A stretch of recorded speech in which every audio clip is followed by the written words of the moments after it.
Good afternoon, everyone. My name is Kelly Crane, and I'll be the moderator for today. A few little ground rules as we get started. As a courtesy to your fellow media members, as well as coaches and student athletes, please silence your cell phones. Please provide your name and media affiliation each time you ask a question during the press conference. And for those of us that are joining on Zoom, please use the raise your hand function for questions, and we will address questions in the room first and then get to Zoom if time allows.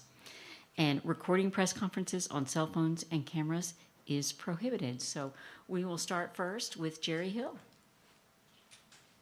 I'm actually going to acquiesce to Elijah, who's Okay. a student reporter Oh, from Elijah, Ball yes. State. Thank you, Elijah. Appreciate it. Elijah Pope, Ball State Daily News. You guys have been talking about this all week. What's it like to finally be here? It's amazing, honestly. It's obviously our first time being in March Madness and in the tournament. So just trying to soak everything in and just stay in the moment.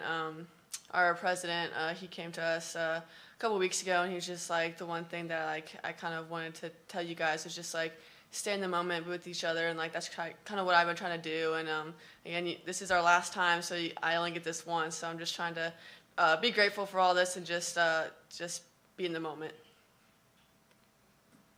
Jerry Hill, Baylor Bear Insider. Marie, can you talk about just kind of the run that y'all had in conference, and then, I mean, all the pressure's on you in the tournament to win, because otherwise you probably don't get in. Mm-hmm.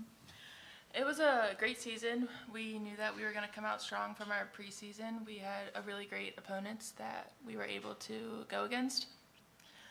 So we just worked really hard in season and built our way to the tournament, which there was a lot of pressure, but we ended up getting it done. All right. Zach? Smith, Waco Trib. Allie, Ole Miss SEC team, they beat a bunch of big name teams. I guess, what do you tell yourself, not get intimidated? Or like, how do you get over kind of the name of the school you're facing? Right. I mean, we've played teams like this, especially previous years. For me, we played UConn, and we played all these big schools. So that's honestly helped a lot. And we just got to play our basketball. We know how to play and what we need to do. And so just not be intimidated. Just again, go at it like it's one of our last games, and that's kind of our mentality these past couple games. All right, next. Elijah? I know you guys left yesterday with a big crowd walking out of the stadium. What's it like for both of you to see the community kind of grow over your 4 years here at Ball State? We've had the support, and we have appreciated the support. We could never go where we are now without the Cardinal Nation, so it just felt great that they supported us through this all.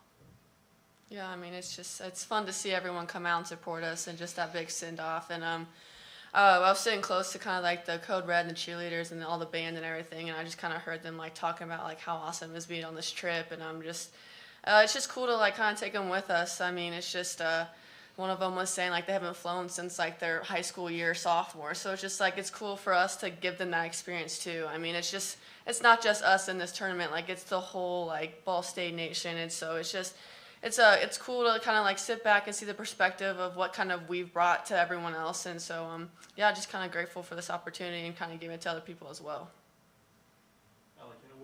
What's been the key? What is this team made of? Like, what kind of makes you guys go? Oh, there's a bunch of grit on this team. I mean, we brought in a bunch of transfers and a couple freshmen that came in and just made a huge impact. I mean, like right when they stepped on the court. So, I mean, we all knew what the end goal was, and we're here to win, and we brought in a bunch of people that want to win and people that did stay here. We've won all our 3 seasons we've been here. We haven't made it to the end goal that we've tried to do. But yeah, just a lot of grit, a lot of toughness, and Brady did a great job of recruiting all these players and just having faith in us. Rachel Galligan, Big 12 Conference. I just want to ask you guys, a lot of you did stay, and you made a decision to kind of trust this process with Coach Brady. Why was that, and what has that meant to you these last 4 years?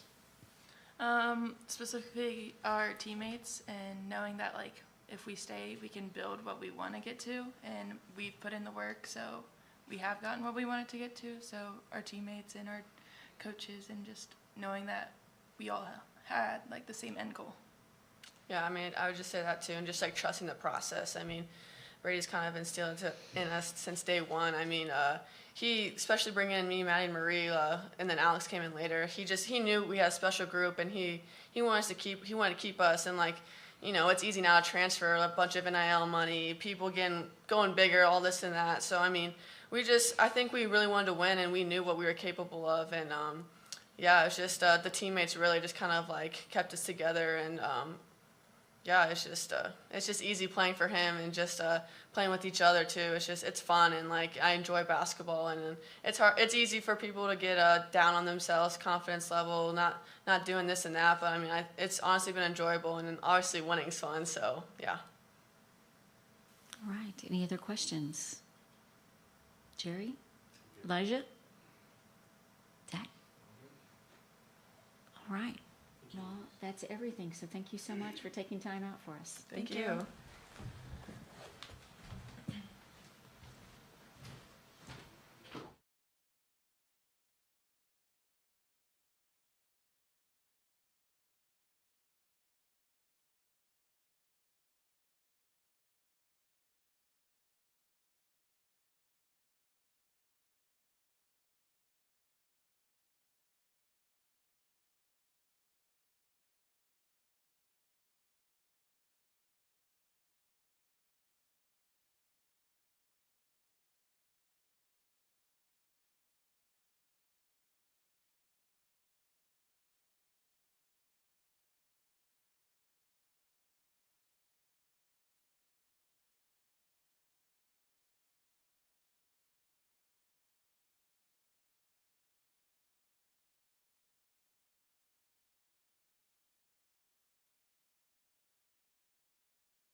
All right. Thank you, Coach. And we can go ahead and begin with the questions. We'll start with Elijah. Elijah Poe, Ball State Daily News. Obviously, this stage is big. I guess, how do you coach the girls where you're not letting the stage kind of get the best of them? You know, probably having the veterans that we have, 6 seniors, and, MJ's been here, done it. We've got a veteran experience group. We know the job. I think part of it, too, is our non-conference schedule, the way we prepared ourselves. You go play in the battle for Atlantis, and it's easy to get caught up in where you are and who you're playing and all the stuff, but when the ball goes up, you got a job to do. So it's kind of the way we roll. We've got a saying in our program, 1-0 today, and it'll be no different when we play Ole Miss. All right. Jerry? Jerry Hill, Baylor Bear Insider. Coach Nikki said that y'all have a relationship that goes back away. I wondered where that started, and, how close are you guys? Yeah. It started in Menominee, Wisconsin. Everybody look up that place. It's back when Nikki was playing at Marquette, and she had come through the Viking Club, which was the premier Wisconsin AAU group back in the day. Shout out to Keith Knoll and all his boys. It was one of the tournaments. It was the place to be in July, and she was there helping run the tournament. And, it was back in the day of recruiting where, you could go do your job, and then afterwards, because the rules weren't what they were now, you could go, get to know people and connect and network and all those kind of things. And Nikki was one of those that was working and trying to meet everybody she could. And so we first met there, and of course have remained friends through all of her stops, all of my stops. And her husband, Tom, I've known forever. And so it's kind of a little bit of a coming home moment, when we made it.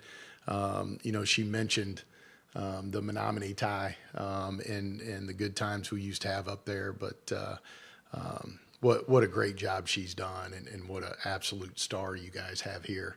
and just love her to death. All right. Next question. Max? Max Robson, Newslink, Indiana. So earlier, Allie and Marie were talking about how they've basically, through these 4 years, have really grown as this whole group of seniors. But how have you grown almost with that those seniors throughout this season and the seasons before? Yeah, no, it's a great question. And you may look at my hairline and say, okay, like, what's he got to learn, or what's he got to change, or what's he got to learn, right? I think as any coach, the minute you stop learning and stop wanting to learn, it's time to get out. And so I think with these 4 in particular, these 4 years with this group in particular, I've learned how to kind of trust them and just get out of the way at times. When you have talent like we have, there's a tendency as a coach to want to coach every dribble, every pass, every movement, all those kind of things. And sometimes when you got talent, you just get out of the way and you let it play out. And it's an approach that we've taken this year. You've got so much experience on the floor. The last thing they want is a new closeout drill or a new rebounding drill. They look at me and, all right, coach, we got it, right? And they do. And so I've learned a lot about how to just trust and step back a little bit and know that at the end of the day, your talent's going to get you where you want to go. All right. Elijah? I mean, obviously, last time Ball State was in the tournament, associate head coach Audrey McDonald is playing, and they were 5 versus Long the 12. time ago. 16 years, Yeah. 5 versus the 12. Right. But how is her advice, since she was a player that upset the 5, I mean, same seating here, how is her advice kind of rub off on the players? Yeah, no, I think they've had those conversations. It's just more of a comforting, kind of talk, like, been here, done it. This is right in our wheelhouse. This is, how we did it. It's just that reassurance. Her experience as a player and going through this and really the message of, guys, it's worth it. As we were, trudging through February trying to get to here, it's that calming message, but that motivation of, it's worth it. Just keep fighting. Just keep fighting. It's worth it. Don't give in to the pressures. Don't give in to the adversity. Just, it's worth it. And clearly they knew it, but she has a different perspective on it. And, for her to be involved in both of our times in the tournament, I couldn't think of a better person, first of all, but it's reassuring to have her sitting to the seat to my right, I'll tell you that. All right. Max, did you have another question? So, looking back and during this season, one of the main quotes that was always on social media, always everywhere, it's Muncie watches women's sports. Mm-hmm. How have you seen your team kind of impact that Muncie community, even coming up to this tournament here? Well, I think across the country, women's basketball clearly has taken a massive step forward with the Caitlin Clark era. And so, the thing that I'm proud of and with our administration and our community is we were ready to take advantage of it, right, and take our place in it. And, we just happened to have the right team. We happened to have the right individuals that our community could fall in love with, right? And we're talking about young ladies that will, like, go to a middle school game to support a kid that's been in our camps, and we'll go to a high school game because, those kids come to our games and they take note of that. They pay attention to that, and they want to give back in those situations. Hey, she came to watch us. Let's go support them. And I would get a text from, somebody in the community with a picture of our kids sitting at Delta High School, watching a kid play. And I'm like, holy cow, I had no idea, that they were thinking that way or doing it, but that's who I coach. And so, when you've got that two-way street, right, in your program where our kids want to give back, they want to be part of the community. They want to show their appreciation for the crowds we've built at Ball State. I think it's easy for the Muncie community to fall in love with our group. And what's cool right now is it's expanded way beyond the Muncie community in Delaware County. It's now the state of Indiana. The people that I'm hearing from, and you know, it's the media has been tremendous in our state of, you know, different radio shows and the feedback of, you know, people talking about, man, it was great to hear about Ball State down here, you know, and those kind of things. You know, so it's just really the perfect storm that we were ready for. And again, I think, you know, you talk about our marketing department, our ticketing department, our admin, top to bottom.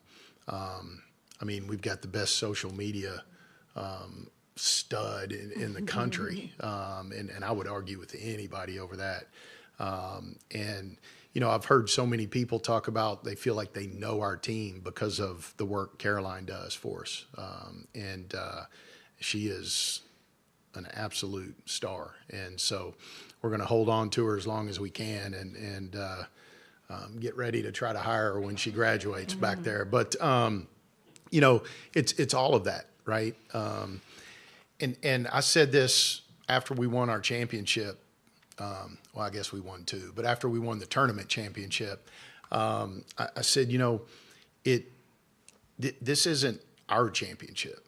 We really felt like it was everybody's that was a part of it, you know, from our campus community to Muncie, all the people that come in and support us. And, you know, it just really is bigger than our locker room right now.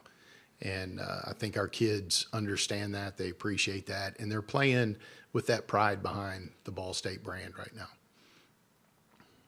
All right. Jerry? Coach, I wonder what you see in that matchup with Ole Miss, what you've seen from them on film. Is that who we play? Okay. Thanks for, yeah, thanks. Let me, okay. Now, you know, I see a team that plays hard. They're going to get up and try to make every bounce, every pass, everything you do extremely hard. They play from defense to offense, and then they go rebound the heck out of the ball. I think those two things we're going to have to be able to handle, and understand that, you know, it's not always going to be a work of art when you're playing against a system like that. You're going to have to muck it up a little bit and be okay being ugly. Right. And, you know, we feel like our non-conference schedule, you know, we played North Carolina, we played Ohio State, we played Texas A&M, along with the who's who of mids, South Dakota States, and you know, that part of it. We feel like our conference has us ready to go play the type of game we need to play. We understand Ole Miss in places is going to be different. Right, and we're going to have to adjust to it. We're going to have to see it in, you know, in real time and be able to adjust. And you know, it's no different than any game. There's going to be adversity, and the team that can handle it and embrace it, adjust from it, is going to be the team that gets to play on Sunday. All right. Anyone else? Zach? Coach Zach Smith, the Waco Trib. How would you, as someone who hasn't watched a lot of Ball State, I guess, how would you describe your team? And I guess, what are some things that maybe match up well with Ole Miss, like you were just talking about? Yeah. So the way I would describe our team is we believe in sharing the ball. We judge ourselves on assist numbers. We believe in not being a one-trick pony in terms of we got to get the ball to a certain player. So we do share the wealth. We talk way more about getting the right shot instead of who's shooting it, right? So the execution side of it. But I think the difference this year with our group is we're playing from defense to offense. That was something we identified last year that we had to do to win this thing. And so we do have a lot of belief in how we defend, and it's a very game by game specific scout. that we change up some different things that we do. In terms of, what are some things we do that can hurt Ole Miss? I don't know that I've got a big, long list of it. I think we believe, first of all, right? And I think we understand we're battle tested with who we played, and we played one of the top 50 non-conference schedules in the country. So we've been there, we've done it, but respect the heck out of them and know that they're good. So I don't want to see them flip it with oh yeah, blah, blah, blah, and all that. I get it, right? But we're here to win, and we believe we can. Elliot, you good? Max, Jerry, all right. If there are no more questions, I believe we're done. Thank you guys very much. All right. Thank you. All right, and for closing announcements, as a reminder, Hammond Communications will